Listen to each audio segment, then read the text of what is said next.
Hey guys, today I'm going to tell you how to make a hard reset of Samsung Galaxy S21. If you're using Samsung Galaxy S21 and you want to make a hard reset to your device, so let's see how can do this. For this, you just have to make sure that you are connected to a PC or any Samsung device, your wire, and after that, you just have to make a simple step. So let's see what you have to do. You can easily make this on your lock screen or home screen on which you want, and after that you just have to press and hold volume down and the power button at the same time until your screen goes black, and then shift your volume down to volume up. So let's see how. Just press and hold volume down and power button at the same time, the screen goes fully black. Just wait for it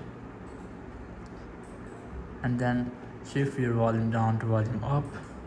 It will open your phone BIOS. Just wait for Samsung logo, then release all buttons, and after that you just wait for it. It will open some setup just like this. Here you just have to make some setup, but make sure that your touch won't work, so you just have to need to use these three buttons: volume down to go down, volume up to move the control up, and press power button to select. So you just need to look for wipe data and factory reset. Here just move cursor to that and then select the power button here, and here just select factory data reset, then press power button, and after that just select reboot system. Now select or press power button from here, and after that it will turn off your phone, and after you will get the Samsung logo again.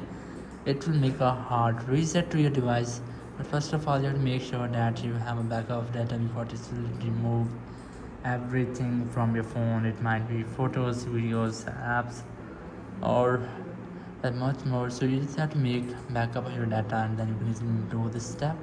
So after doing hard reset, you can easily make a fresh new startup of your device.